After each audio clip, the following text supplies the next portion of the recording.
एक काला अध्याय आज से ठीक 50 वर्ष पूर्व आज के दिन ही देर रात्रि में हुआ था, जब कांग्रेस की तत्कालीन सरकार ने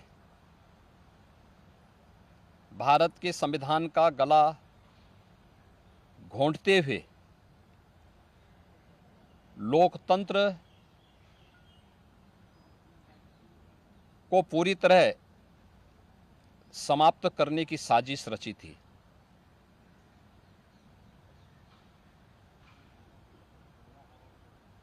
पच्चीस जून 1975 रात के अंधेरे में श्रीमती इंदिरा गांधी जी के नेतृत्व में कांग्रेस की सरकार ने कैसे भारत के लोकतंत्र को नष्ट करने का प्रयास किया था।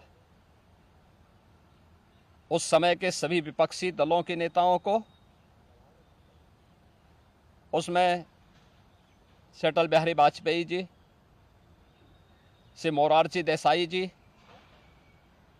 श्री जयप्रकाश नारायण जी, श्री लाल कृष्ण आडवाणी जी और विपक्ष के सभी नेताओं को बंद करके लोकतंत्र के गले को पूरी तरह घोंटने का प्रयास किया था। आज जब 50 वर्ष के उपरांत हम इमरजेंसी की उन यादों को स्मरण करते हैं, तो स्वाभाविक रूप से कांग्रेस में चेहरे बदले होंगे, लेकिन उसका चरित्र, उसके हाव भाव आज भी वही हैं जो 1975 में एक बर्बर चेहरा उस समय में कांग्रेस पार्टी का देखने को मिला था। कैसे उन्होंने संविधान की मूल आत्मा कही जाने वाली प्रेम्बल में संशोधन करके उसकी आत्मा को नष्ट करने का प्रयास किया था। कैसे कांग्रेस ने उस समय देश के नागरिकों के मौलिक अधिकारों को पूरी तरह प्रतिबंधित कर दिया था। कैसे न्यायालय के अधिकारों को कांग्रेस पार्टी ने उस समय में बंधक बना के रख दिया था। और आज भी कांग्रेस पार्टी में भले ही नेतृत्व बदला हो, लेकिन उसका चेहरा बदला हो, लेकिन चरित्र तो उसका आज भी वही है। ये लोकतंत्र की दुहाई देते हैं, लेकिन भारत के बाहर जाकर के भारत के लोकतंत्र को कटघरे में खड़ा करते हैं, भारत की चुनाव प्रणाली पर प्रश्न चिन्ह खड़ा करते हैं, भारत के बाहर जाकर के भारत को और इसके लोकतंत्र को कोसते हैं। भारत के अंदर हर चुनाव की प्रक्रिया में बाधा पैदा करके ईवीएम पर अपने अकर्मण्यता का दोष थोपने का प्रयास करते हैं। एक तरफ कांग्रेस का यह तानाशाहीपूर्ण रवैया, जिसने आज से नहीं या 1975 में ही नहीं, आजादी के तत्काल बाद संविधान अंगीकार करने के मात्र 2 वर्ष के अंदर ही देश के संविधान में संशोधन करके धारा 370 को उसमें जबरन डाल करके देश के अंदर देश की अखंडता को चुनौती देने वाली धारा 370 को डालने का प्रयास किया था। इसके उपरांत भी समय समय पर कभी मीडिया पे को प्रतिबंधित करके, कभी अन्य तरीके से प्रत्यक्ष और अप्रत्यक्ष रूप से लोकतंत्र के सभी स्तंभों को कमजोर करने का प्रयास किया था। 1975, 25 जनवरी 1975 उसकी पराकाष्ठा के रूप में इस देश ने और दुनिया ने देखा था। 1975 की इमरजेंसी की घटना के 50 वर्ष पूरे हो रहे हैं। 1975 में देश के लोकतंत्र को बचाने के लिए, संविधान को फिर से बहाल करने के लिए, नागरिक अधिकारों की रक्षा करने के लिए जिन लोगों ने जेल की यातनाओं को सहा था, जिन लोगों ने उस कालखंड में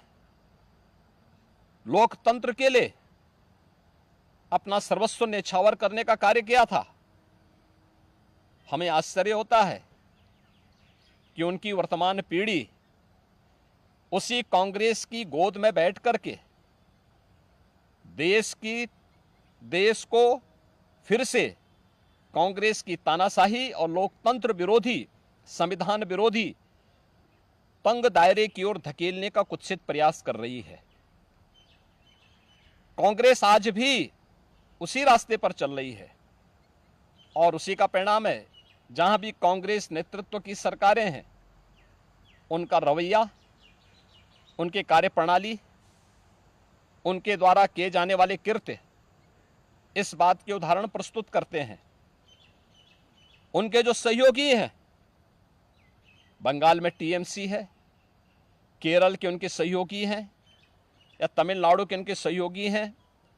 या कांग्रेस नेतृत्व की सरकारें जहां कार्य कर रही हैं, उनकी कार्यपद्धति को आप देखें। जो लोग जनता को गुमराह करके संविधान के नाम पर संसद की कार्रवाई को बाधित करने का प्रयास कर रहे हैं, वे लोग कभी अपने गिरेबान में भी झांक के देखें। क्या उन्होंने सही मायने में संविधान का पालन किया था? क्या यह सच नहीं कि देश की संसद में कांग्रेस के एक वरिष्ठ नेता ने वहां पर जिस प्रकार का आचरण किया था, एक बिल को संसद के फ्लोर पर ही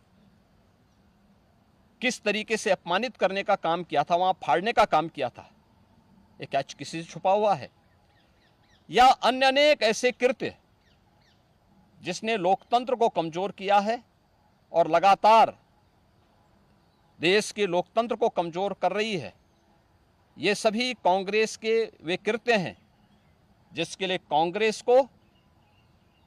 यह देश कभी माफ नहीं करेगा। कांग्रेस पार्टी को और कांग्रेस की इस तानाशाही में प्रत्यक्ष और अप्रत्यक्ष रूप से सहभागी बने उन सभी राजनीतिक दलों को भी, जिनका उदय ही देश के अंदर कांग्रेस के खिलाफ लोकतंत्र को बचाने के लिए हुआ था, आज वे कांग्रेस की गोदी में बैठ करके जिस तरीके का आचरण कर रहे हैं, यह देश और इस देश की जनता उसे किसी भी स्थिति में स्वीकार नहीं करेगी। कांग्रेस को और कांग्रेस के इन सभी सहयोगियों को जिन्होंने लोकतंत्र को कमजोर किया है, संविधान के प्रावधानों को समय समय पर मानने से इनकार किया है, इसके लिए आज इमरजेंसी की 50 वर्ष पूरे होने पर इन्हें देश की जनता से माफ़ी मांगनी चाहिए अपने इस कृत्य के लिए, और अपने न केवल चेहरे को बल्कि चरित्र को देश के संसदीय लोकतंत्र के अनुरूप ले जाने के लिए अपने आप को तैयार करना चाहिए।